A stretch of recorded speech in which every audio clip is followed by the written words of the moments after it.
Colosenses 3. Despójate, revístete. A. Despójate del viejo hombre. 1:4. El fundamento de la instrucción práctica de Pablo. Sí, pues, habéis resucitado con Cristo, buscad las cosas de arriba, donde está Cristo sentado a la diestra de Dios.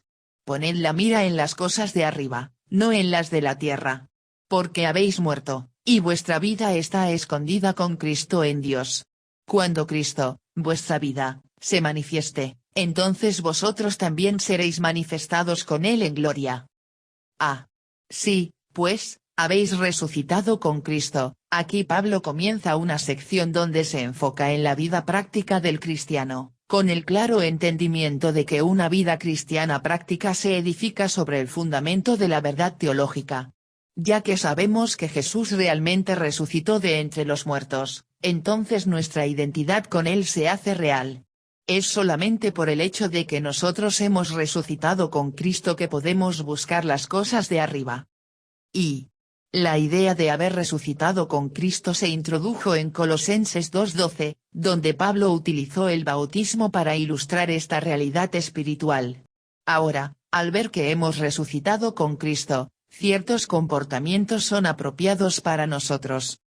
Y los primeros versículos del capítulo 3 sostienen una conexión cercana con los últimos versículos del capítulo 2. Allí el apóstol le recuerda a los colosenses que las regulaciones ascéticas no tienen un valor real para contenerse de los deseos de la carne. El único remedio para las pasiones pecaminosas se encuentra en la experiencia del creyente de la unión con Cristo. Vaughan. Y debido a que hemos resucitado con Cristo, debemos de actuar de la misma manera que Jesús actuó cuando resucitó. Punto centrado. Después de su resurrección Jesús dejó la tumba. Nosotros deberíamos hacer lo mismo, ya no vivimos allí. Punto centrado. Después de su resurrección, Jesús pasó su tiempo restante ministrando y estando con sus discípulos. Nosotros deberíamos hacer lo mismo, vivir nuestras vidas para servir y estar unos con otros. Punto centrado. Después de su resurrección, Jesús vivió con un poder sobrenatural, con la habilidad de hacer cosas imposibles. Nosotros deberíamos hacer lo mismo con el poder y la facultad del Espíritu Santo. Punto centrado. Después de su resurrección, Jesús anhelaba el cielo, sabiendo que pronto ascendería allá. Nosotros deberíamos hacer lo mismo reconociendo que nuestra ciudadanía está en el cielo. Y, para enfatizarlo aún más, Pablo añadió la frase sentado a la diestra de Dios. Esta frase, particularmente en su alusión al Salmo 110, enfoca su atención en el gobierno soberano que Cristo ahora ejerce. El mandamiento de aspirar a las cosas de arriba es un mandamiento para meditar y reflexionar en la vida de Cristo, y en el hecho de que Él está ahora entronizado como el Señor del mundo. Wright.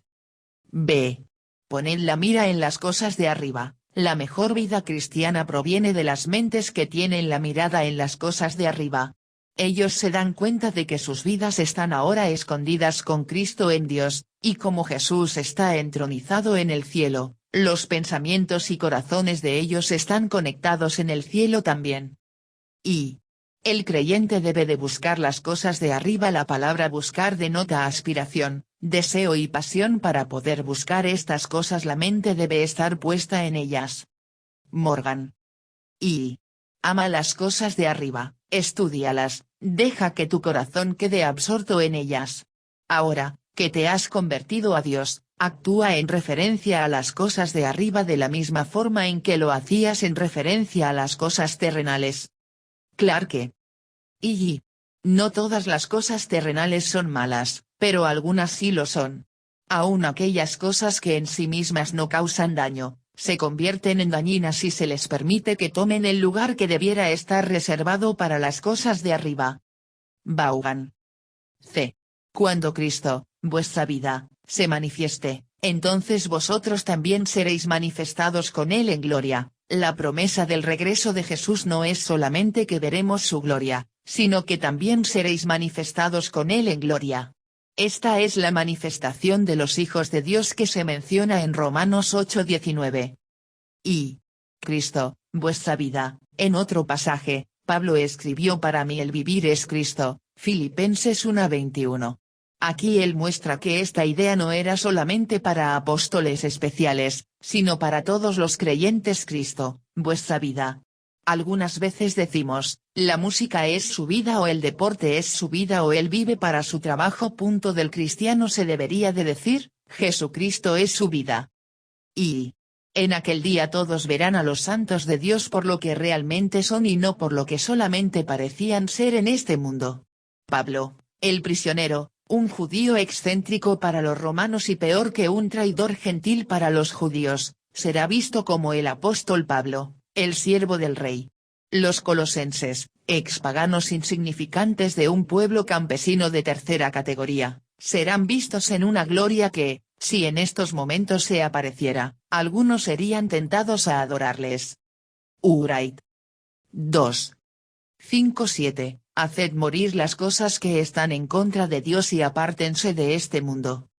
Haced morir, pues, lo terrenal en vosotros, fornicación, impureza, pasiones desordenadas, malos deseos y avaricia, que es idolatría, cosas por las cuales la ira de Dios viene sobre los hijos de desobediencia, en las cuales vosotros también anduvisteis en otro tiempo cuando vivíais en ellas. Haced morir, pues, lo terrenal en vosotros, pues apunta a nuestra identificación con el resucitado y entronizado Señor Jesús mencionado en Colosenses 3:2.14. Es debido a que entendemos este hecho, que podemos hacer morir las cosas en nuestra vida que son contrarias a nuestra identidad con Jesús. Y el verbo necrosate, que literalmente significa hacer morir, es una palabra muy fuerte. Sugiere que no debemos simplemente suprimir o controlar actos y actitudes perversas. Debemos de eliminarlos, debemos de exterminar completamente la vieja forma de vivir. Vaughan. Y nosotros hacemos morir en el sentido de negar estas cosas y considerarlas muertas para nosotros y a nosotros muertos para ellas. El gratificar cualquier apetito sensual es darle el alimento y el cuidado por los cuales vive, prospera y se activa. Clarke. Y es importante listar y nombrar estos pecados como Pablo lo hace en esta sección. Es mucho más fácil caer en un pecado que uno no conoce por nombre, que elegir conscientemente uno cuyo mismo título debería ser repugnante para un cristiano. Wright. B. Fornicación, impureza, pasiones desordenadas, malos deseos. Cada uno de estos términos se refiere a pecados sexuales. La avaricia es codicia simple, pero insidiosa, y nada menos que idolatría. No hay forma de que Jesús caminara en ninguno de estos pecados, así que si nosotros nos identificamos con él, tampoco caminaremos en ellos. Y fornicación, la palabra traducida aquí como inmoralidad sexual se refiere a cualquier acto sexual fuera del matrimonio, en el mundo antiguo, como en el moderno. El coito con una prostituta sería un ejemplo específico, y en una cultura pagana, un ejemplo frecuente de esto. Wright. Y impureza, un rango más amplio que el de la fornicación. Incluye el mal uso del sexo, pero también se aplica a varias formas de moral pervertida. Bruce. Y Morgan describe 3 maneras en que la avaricia es destructiva. Punto centrado en primer lugar es idolatría, en el sentido de que solo se obtiene cuando el hombre piensa que la vida consiste en las cosas poseídas, en lugar de en una relación justa con Dios. Punto centrado también es un pecado contra los demás, porque para satisfacer el deseo propio, otros son agraviados. Punto centrado finalmente es autodestructivo, porque estas concepciones y actividades equivocadas siempre reaccionan sobre el alma para su propia ruina. Punto centrado. Morgan añade, y sin embargo, ¿qué corte eclesiástica alguna vez ha levantado cargos a algún miembro de la Iglesia por avaricioso signo de interrogación? Y todo hombre piadoso busca su felicidad en Dios, el hombre avaricioso busca en el dinero aquello que solamente Dios puede dar, por lo tanto su avaricia es propiamente idolatría. Clarke. C. Cosas por las cuales, los pecados mencionados anteriormente son parte de la forma en que el mundo vive y no de la forma en que Jesús vive. Todo cristiano se enfrenta con la pregunta, ¿Con quién me identificaré? ¿Con el mundo o con Jesús? Signo de interrogación. D. La ira de Dios viene sobre los hijos de desobediencia. Estos pecados invitan a la ira de Dios. Ya que el mundo ama este estilo de vida pecaminoso, no pueden venir con humildad a Jesús. Conforme continúan en sus pecados les es añadida condenación. Un pecado es suficiente para mandar a cualquiera al infierno, Deuteronomio 3:10, pero hay aún mayores niveles de condenación, Mateo 23:14. Y, en parte, la ira de Dios viene mientras Dios permite al hombre continuar en su pecaminoso y por lo tanto autodestructivo comportamiento, como en Romanos 1:2.24-32. En las cuales vosotros también anduvisteis en otro tiempo cuando vivíais en ellas. Estos pecados pueden poner al mundo en rebelión en contra de Dios, pero están en tiempo pasado para el cristiano. Y, en pocas palabras, el cristiano no debe vivir como los hijos de desobediencia. Un verdadero cristiano no puede estar habituado al pecado. Y, Pablo dice que los cristianos alguna vez anduvieron en estos pecados. Es posible, aunque trágico, que estos pecados puedan ocasionalmente marcar la vida de un cristiano, pero estos no deben ser el andar de un cristiano, su forma de vivir. 3. 8-9. Eliminar otros rastros de mundanalidad. Pero ahora dejad también vosotros todas estas cosas: ira, enojo, malicia, blasfemia, palabras deshonestas de vuestra boca. No mintáis los unos a los otros, habiéndoos despojado del viejo hombre con sus hechos. Pero ahora dejad también vosotros todas estas cosas. La lista de pecados que Pablo menciona, ira, enojo, y otras, son tenidas por muchos como pecados insignificantes que los cristianos pueden pasar por alto por su poca peligrosidad. Pero Pablo nos reta a despojarnos del viejo hombre en cada área de nuestras vidas. Y despójate de todos esos viejos hábitos de la misma forma en que te despojarías de la ropa gastada que ya no te queda. Bruce. B. Ira, enojo, malicia, blasfemia, palabras deshonestas de vuestra boca. No mintáis. Cada uno de estos pecados son cometidos principalmente por lo que decimos.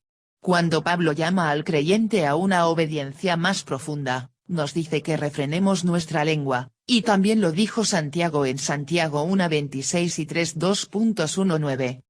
Y, sin embargo, también es posible mentir los unos a los otros sin palabras.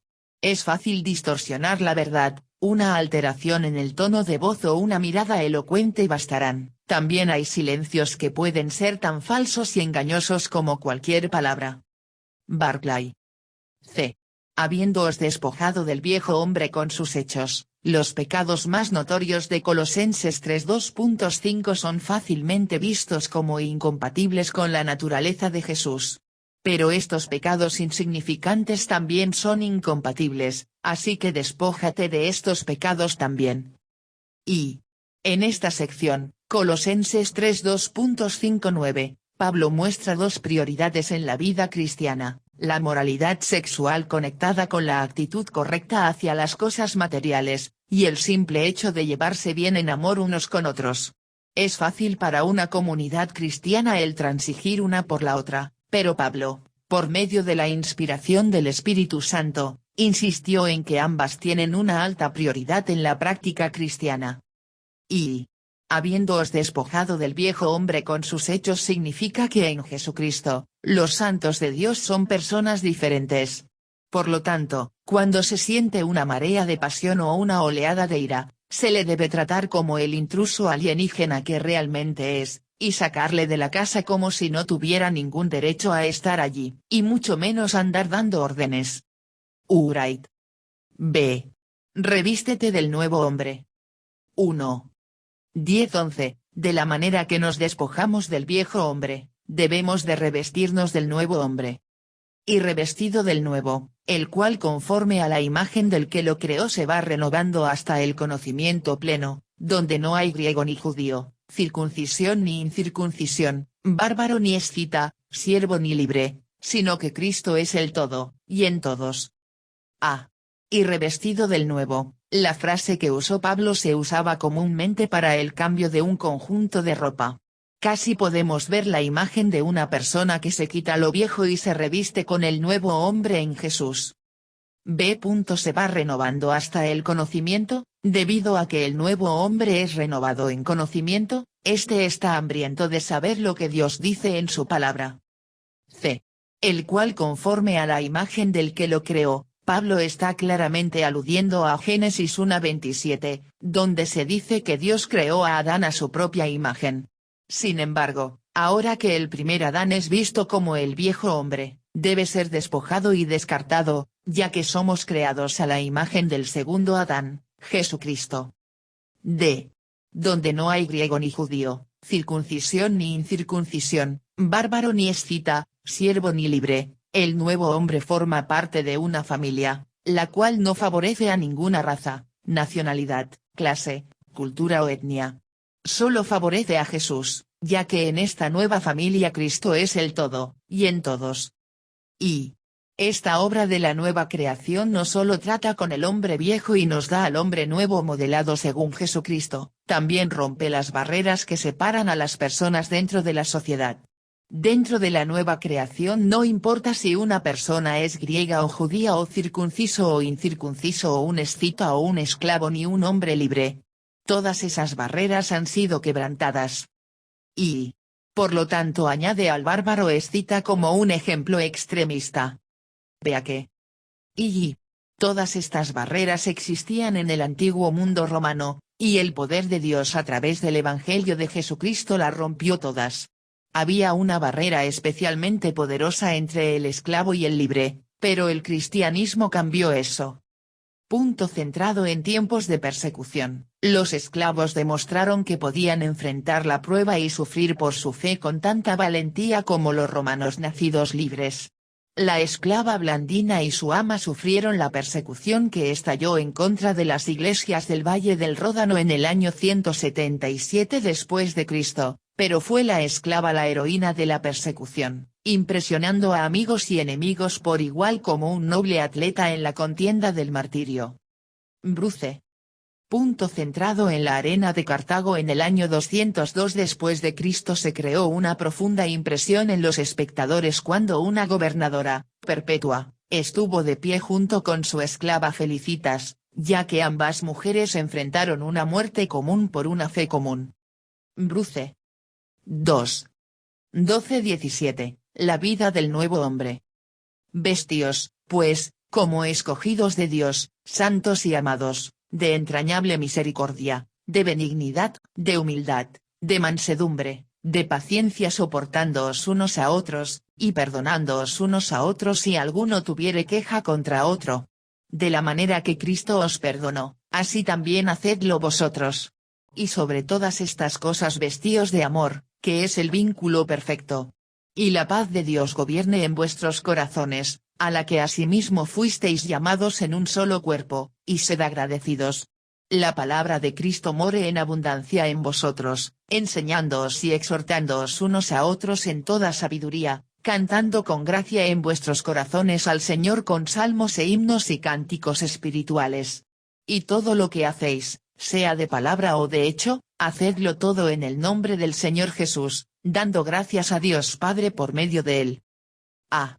Vestíos, pues, como escogidos de Dios, el nuevo hombre es escogido de Dios. Esto significa que Dios ha escogido al cristiano, y lo ha escogido para que sea algo especial en su plan. Escogidos es una palabra que atemoriza a algunos, pero debe de ser tomada como una palabra que da consuelo y que ofrece un destino a cumplir. B. De entrañable misericordia, de benignidad, de humildad. Cada una de las cualidades mencionadas en este pasaje se expresa en relaciones. Una medida significativa de nuestra vida cristiana se encuentra simplemente en cómo tratamos a las personas y a la calidad de nuestras relaciones con ellas. Y es muy significativo notar que cada una de las cualidades enumeradas tiene que ver con las relaciones personales entre los hombres. No hay mención de virtudes como eficiencia o inteligencia, ni siquiera de diligencia o de afán, no que estas cosas no sean importantes. Pero las grandes virtudes básicas del cristianismo son aquellas que gobiernan las relaciones humanas. Barclay. Y de entrañable misericordia. Si algo es entrañable, afectuoso, entonces es sensible al tacto. El apóstol quería que sintieran el más mínimo toque de la miseria de otro, y así como sus ropas son puestas sobre sus cuerpos, así su sentimiento más tierno debe estar siempre al alcance de los miserables. Clarke. Y. De benignidad, los antiguos escritores definían la palabra Christotes como la virtud del hombre cuyo bien del prójimo es tan querido para él como el suyo propio es usado también para el vino que ha crecido en madurez con el tiempo y ha perdido su dureza. Es la palabra usada cuando Jesús dijo, mi yugo es fácil. Mateo 11:30. Barclay. Y. Podemos decir que la humildad, la cual no era considerada una virtud entre los griegos de antaño, es el padre de la mansedumbre y de la paciencia. La mansedumbre muestra cómo la humildad afectará mis acciones hacia los demás, no dominaré, manipularé ni coaccionaré para mis propios fines, aun cuando tenga el poder y la habilidad para hacerlo.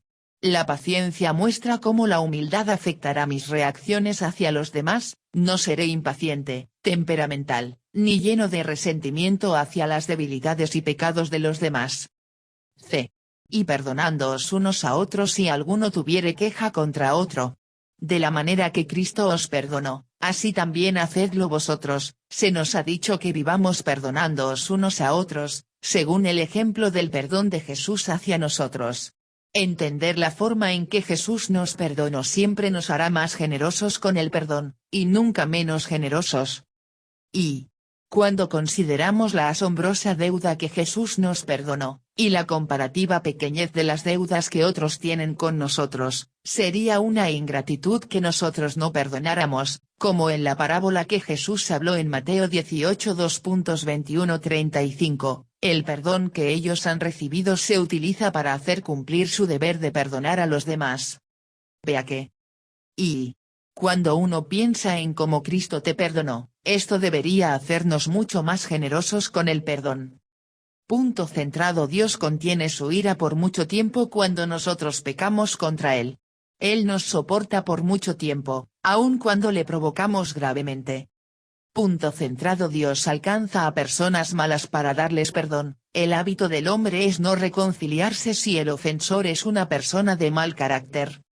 Punto centrado. Dios da el primer paso hacia nosotros con el perdón. El hábito del hombre es reconciliarse solo si la parte ofensora anhela el perdón y da el primer paso. Punto centrado. Dios nos perdona sabiendo a menudo que pecaremos otra vez, y a veces de la misma manera. El hábito del hombre es perdonar solo si la parte ofensora promete solemnemente que nunca va a cometer el mismo mal. Punto centrado. El perdón de Dios es tan completo y tan glorioso que Él ofrece adopción a los antiguos ofensores. En el hábito del hombre, aun cuando se ofrezca el perdón, no se elevará a la parte ofensora a un lugar de alto estatus ni relación. Punto centrado. Dios llevó toda la pena del mal que nosotros hicimos en su contra. En el hábito del hombre, cuando él ha sido ofendido, no perdonará a menos que el ofensor esté de acuerdo en cargar con todo el castigo por el agravio cometido. Punto centrado. Dios sigue alcanzando a los hombres a reconciliación aun cuando el hombre le rechaza una y otra vez. En el hábito del hombre, uno no continúa ofreciendo reconciliación si se le ha rechazado una vez. Punto centrado. Dios no requiere de un periodo probatorio para que podamos recibir su perdón. En el hábito del hombre, uno no restaurará al ofensor sin que éste haya sido puesto en un periodo de prueba. Punto centrado. El perdón de Dios ofrece completa restauración y honor. En el hábito del hombre, sentimos que debemos ser felicitados cuando apenas toleramos a los que pecan contra nosotros. Punto centrado. Una vez que perdona, Dios pone su confianza en nosotros y nos invita a trabajar con Él como colaboradores. En el hábito del hombre, uno no se fiará de alguien que le ha hecho daño anteriormente. Y supongamos que alguien los hubiera ofendido gravemente y les pidiera perdón, ¿no creen que probablemente le dirían, bueno, sí, te perdono, pero yo no puedo olvidarlo? Ah. Queridos amigos, eso es una especie de perdón con una pierna cortada, es un perdón cojo, y no tiene mucho valor. Spurgeon. D. Y sobre todas estas cosas vestíos de amor, que es el vínculo perfecto, El amor es la suma de todas las cosas descritas en este pasaje. El amar perfectamente cumple lo que Dios requiere de nosotros en las relaciones. Y sobre todas estas cosas vestíos de amor, sobre todo, por encima de todo, así como la prenda exterior envuelve todo el vestido, así se debe dejar que la caridad o el amor revistan y abarquen el resto que esto, por tanto, sea como la prenda superior que reviste a todo el hombre. Clarke. Y todas las virtudes enlistadas en los versículos 12 y 13 son, en el nivel más alto, manifestaciones del amor, pero el amor es más grande que cualquiera de ellas, de hecho, más grande que la combinación de todas ellas. Vaughan. Y las otras virtudes, perseguidas sin amor, se distorsionan y desequilibran. Wright.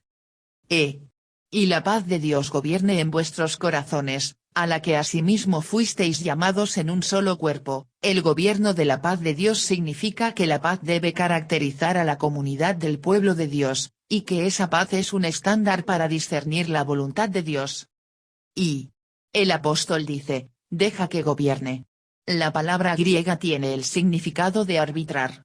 Siempre que haya un asunto dudoso que decidir, y por un camino su paz pueda verse perturbada, mientras que por otro puede mantenerse, elija las cosas que contribuyen a la paz, ya sea para ustedes mismos o para los demás.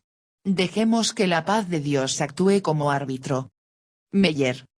Y dejen que la paz de Cristo juzgue, decida, y gobierne sus corazones, como el braveus, o juez lo hace en las competencias olímpicas cuando un hombre pierde la paz, es una prueba terrible de que ha perdido algo más que ha cedido al mal, y ha contristado al Espíritu de Dios. Clarke. Y Wright lo ve en un contexto de una comunidad. La paz aquí no es la paz mental interna e individual que acompaña a una humilde y certera confianza en el amor de Dios, sino que es una paz que caracteriza a la comunidad, el cuerpo como un todo. La palabra de Cristo more en abundancia en vosotros, enseñándoos y exhortándoos unos a otros en toda sabiduría, cantando con gracia en vuestros corazones al Señor con salmos e himnos y cánticos espirituales. El nuevo hombre camina en la palabra de Dios y también le adora junto con otros creyentes. Y more en vosotros, aquí parece ver una alusión al Sejina o el símbolo de la presencia divina, el cual moraba en el tabernáculo y en el primer templo. Clarke. Y salmos e himnos y cánticos espirituales, esta variedad sugiere que Dios se deleita en la adoración espontánea y creativa. El énfasis está más en la variedad que en las categorías estrictas. Apenas podemos decir cuál es la diferencia exacta entre estas tres expresiones. Clarke. Y la palabra de Cristo debe habitar en ellos con tanta riqueza que encuentre expresión espontánea en el canto religioso en las asambleas cristianas o en el hogar. Vea que. Hacedlo todo en el nombre del Señor Jesús. El nuevo hombre vive su vida, toda su vida, para Jesús. Él solamente buscará hacer las cosas que puede hacer en el nombre del Señor Jesús, y perseverará a pesar de la dificultad de hacer tales cosas, sabiendo que las está haciendo en el nombre del Señor Jesús. 3. 18-19. La relación del nuevo hombre en el matrimonio. Casadas, estad sujetas a vuestros maridos, como conviene en el Señor. Maridos, amad a vuestras mujeres, y no seáis ásperos con ellas. Casadas, estad sujetas. La antigua palabra griega traducida como sujetas es esencialmente una palabra tomada prestada de los militares. Literalmente significa estar sometido en rango. Habla de la forma en que un ejército está organizado entre los niveles del rango, con generales y coroneles y comandantes y capitanes y sargentos y soldados. Hay niveles de rangos, y uno está obligado a respetar a aquellos en un rango mayor. Y sabemos que como persona, un soldado puede ser más inteligente, más talentoso, y una mejor persona que un general. Pero aún así está por debajo del rango del general.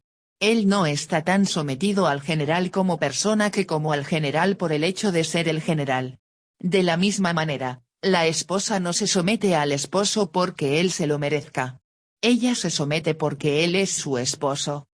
Y la idea de someterse no tiene nada que ver con que alguien sea más inteligente o mejor o más talentoso. Tiene que ver con una orden designada por Dios. Cualquiera que haya servido en las Fuerzas Armadas sabe que el rango tiene que ver con el orden y la autoridad, no con el valor o la habilidad. Giesbe. Y la igualdad de los hombres y las mujeres ante Dios, de la cual Pablo escribió en Gálatas 3:28, no ha sido retractada, pero tampoco significa igualdad de oficio o función. Wright. Y, por lo tanto, someterse significa que eres parte de un equipo. Si la familia es un equipo, entonces el esposo es el capitán del equipo. La esposa tiene su lugar en relación con el capitán, y los hijos tienen su lugar en relación con el capitán y con la esposa. La forma del verbo, hipotas un verbo reflexivo, muestra que la sumisión ha de ser voluntaria. La sumisión de la esposa nunca ha de ser forzada en ella por un esposo exigente, es el respeto que una esposa amorosa muestra con agrado, consciente de que su hogar, de la misma manera que cualquier otra institución, debe tener una cabeza. Vaughan. B. Casadas, estad sujetas a vuestros maridos, esto define el ámbito de la sujeción de la esposa a su propio marido. La Biblia nunca ordena ni recomienda una sumisión general de las mujeres a los hombres. Se ordena únicamente en el ámbito del hogar y de la Iglesia. Dios no ordena que los hombres tengan una autoridad exclusiva en las áreas de la política, los negocios, la educación y otras áreas. C. Como conviene en el Señor, esta es una frase crucial. Esto le da un matiz a todo lo demás que entendemos de este pasaje. Ha habido dos interpretaciones principales erróneas de esta frase, y cada una favorece a cierta posición. Y la interpretación que favorece al esposo dice que como conviene en el Señor significa que una esposa se debe sujetar a su esposo como si él fuera Dios mismo. La idea es te sometes a Dios en absolutamente todo sin dudarlo, por lo que debes someterte a tu marido de la misma manera absoluta. Esto piensa que como conviene en el Señor define el alcance de la sumisión. Pero esto está mal. Dicho de forma sencilla, en ningún lugar la Escritura dice que una persona deba sujetarse a otra de esa manera. Hay límites para la sujeción que un empleador puede esperar de ti. Hay límites para la sujeción que un gobierno puede esperar de ti. Hay límites para la sujeción que los padres pueden esperar de sus hijos. En ningún lugar las Escrituras enseñan una sumisión incondicional, sin excepción excepto a Dios y solo a Dios. Violar esto es cometer el pecado de idolatría. Y la interpretación que favorece a la esposa dice que como conviene en el Señor significa yo me someteré a Él siempre y cuando Él haga lo que el Señor quiere. Y entonces es el trabajo de la esposa decidir lo que el Señor quiere. Esto piensa que como conviene en el Señor define el límite de la sumisión. Esto también está mal. Es cierto de que hay límites a la sumisión de una esposa, pero cuando la esposa entiende como conviene en el Señor de esta manera, entonces se degenera a un caso de me someteré a mi esposo cuando esté de acuerdo con él. Me someteré a él cuando él tome buenas decisiones y las lleve a cabo de una buena manera. Cuando él toma una mala decisión él no está en el Señor, así que yo no me debería de someter a él. No es conveniente hacerlo así. Dicho de una manera sencilla, eso no es sumisión en absoluto. Excepto para aquellos que son solo ariscos y discutidores, todos se sujetan a otros cuando están de acuerdo. Es solo cuando hay un desacuerdo que la sumisión es probada. Y como conviene en el Señor no define la extensión de la sumisión de la esposa. No define el límite de la sumisión de la esposa. Define el motivo de la sumisión de la esposa. Esto significa que, casadas, estad sujetas a vuestros maridos porque es una parte de su deber hacia el Señor, porque es una expresión de su sumisión al Señor. Ellas se sujetan simplemente porque es conveniente en el Señor hacerlo. Esto honra a la palabra de Dios y a su orden de autoridad. Es parte de su deber cristiano y discipulado. Y la frase en el Señor indica que la sujeción de la esposa es apropiada no solamente en el orden natural sino también en el orden cristiano. Todo se eleva, entonces, a un nivel nuevo y superior. Vaughan. V. Por lo tanto, como es conveniente en el Señor significa. Punto centrado para las esposas, la sumisión a sus esposos es parte de su vida cristiana. Punto centrado cuando una esposa no obedece esta palabra de estad sujetas a vuestros maridos, como conviene en el Señor, no solo se queda corta como esposa. Se corta como seguidora de Jesús. Punto centrado esto significa que el mandamiento de sujetarse está completamente fuera del reino de mi naturaleza o de mi personalidad. No se espera que las esposas se sujeten porque son del tipo sumiso. Se espera que se sujeten porque es conveniente en el Señor. Punto centrado esto no tiene nada que ver con la inteligencia del esposo, con sus dones o capacidad. Esto tiene que ver con honrar al Señor Jesucristo. Punto centrado esto no tiene nada que ver con que tu esposo esté o no en lo correcto en un caso en particular. Esto tiene que ver con que Jesús está en lo correcto. Punto centrado esto significa que una mujer debe tener gran cuidado en cómo escoge a su marido. Recuerden señoritas, esto es lo que Dios requiere de ustedes en el matrimonio. Esta es su expectativa para ustedes.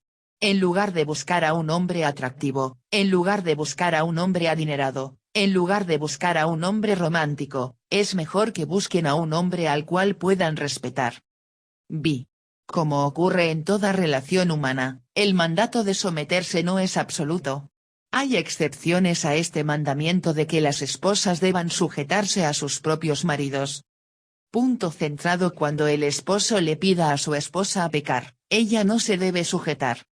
Punto centrado cuando el esposo está médicamente incapacitado, loco o bajo la influencia de sustancias que alteran la mente, la esposa puede no someterse.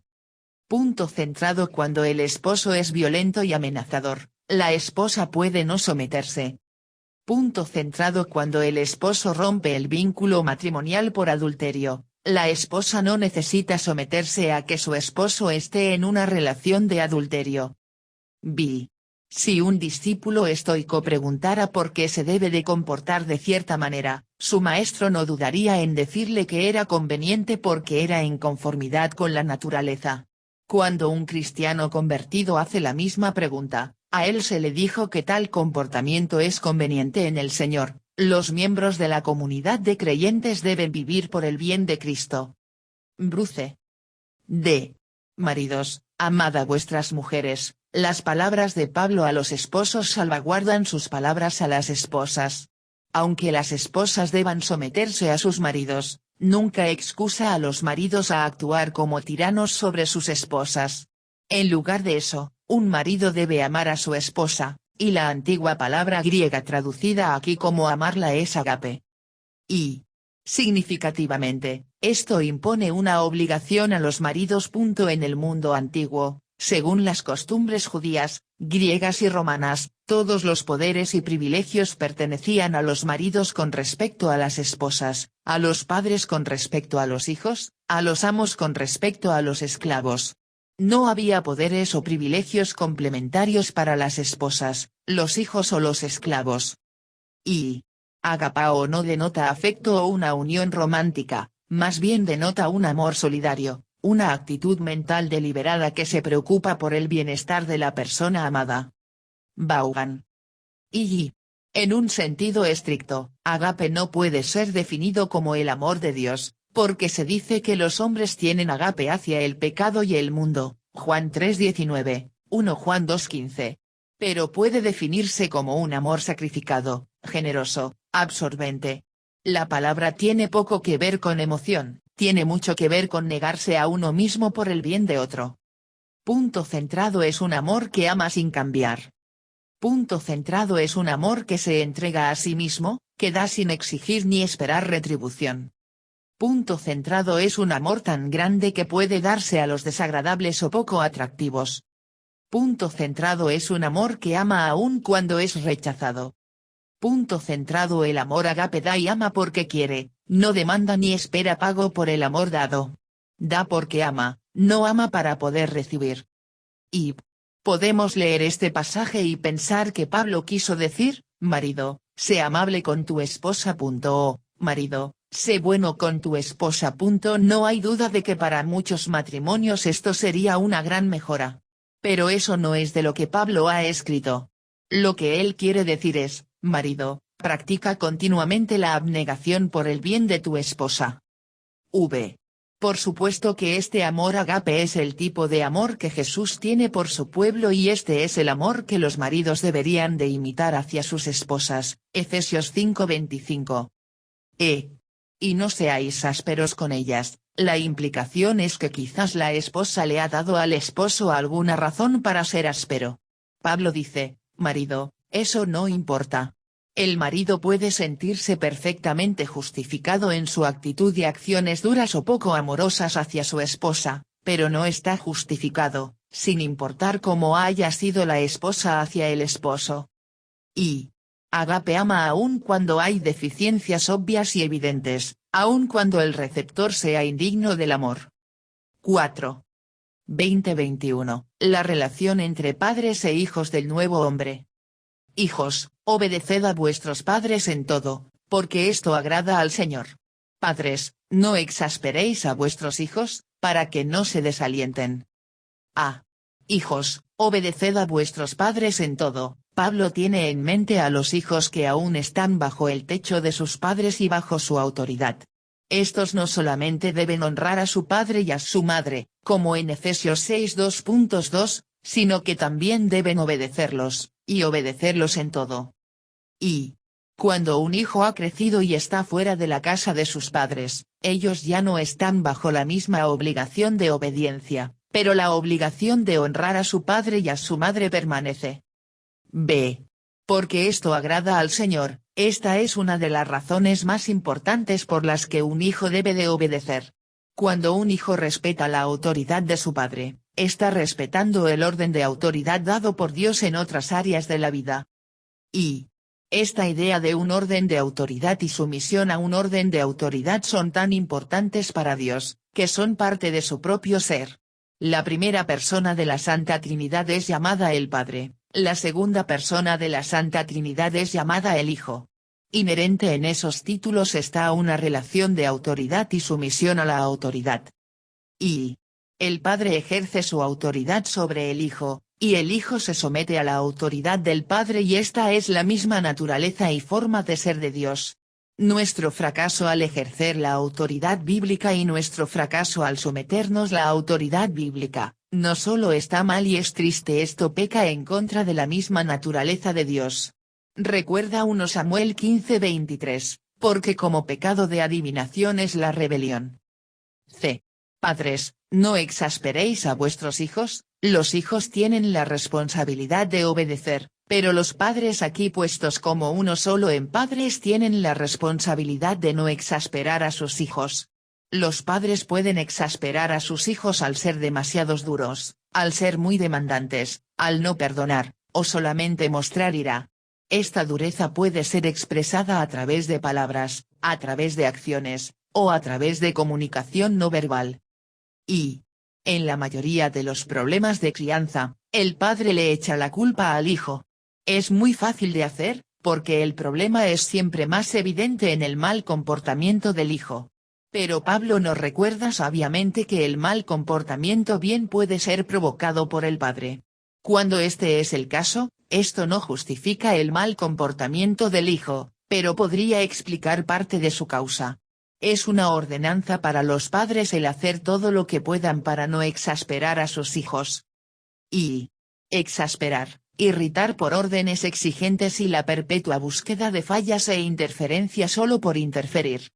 Vea que los padres, y especialmente los papás, son instados a no irritar a sus hijos al ser irrazonables en sus demandas de manera que sus hijos se desanimen y lleguen a pensar que es inútil tratar de complacer a sus padres. Bruce.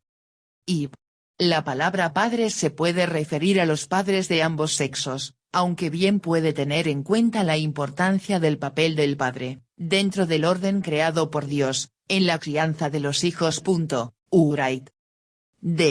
Para que no se desalienten, los hijos que crecen con padres que los exasperan se desalentarán. Ellos no sentirán el amor y el apoyo de sus padres como debe ser, y podrían llegar a creer que todo el mundo está en su contra porque sienten que sus padres están en su contra. Esto nos recuerda lo importante que es sazonar nuestra paternidad con mucha gracia. Tal vez deberíamos ser tan bondadosos, amables, perdonadores y pacientes con nuestros hijos como Dios lo es con nosotros. 5. 3.2.22.4.2.1 La relación entre amo y siervo del nuevo hombre. Siervos, obedeced en todo a vuestros amos terrenales, no sirviendo al ojo, como los que quieren agradar a los hombres, sino con corazón sincero, temiendo a Dios. Y todo lo que hagáis, hacedlo de corazón, como para el Señor y no para los hombres, sabiendo que del Señor recibiréis la recompensa de la herencia, porque a Cristo el Señor servís. Mas el que hace injusticia, recibirá la injusticia que hiciere, porque no hay acepción de personas.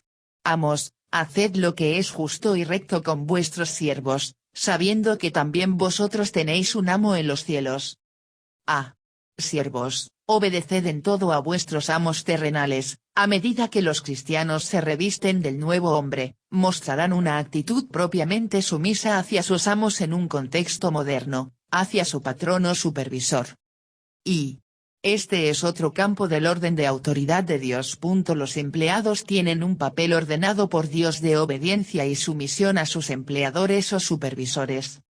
Y se notará que esta sección es mucho más larga que las otras dos, y su duración bien puede deberse a las largas conversaciones que Pablo tuvo con el esclavo fugitivo, Onésimo, a quien más tarde enviaría de regreso a su amo Filemón. Barclay. Y más de la mitad de la gente vista en las calles de las grandes ciudades del mundo romano eran esclavos. Y este era el estatus de la mayoría de las personas profesionales, como maestros y médicos, así como el de los sirvientes y artesanos. Vaughan. No sirviendo al ojo, como los que quieren agradar a los hombres, sino con corazón sincero, temiendo a Dios. Siempre estamos tentados a trabajar tan duro como tengamos que hacerlo, pensando que solo tenemos que complacer al hombre.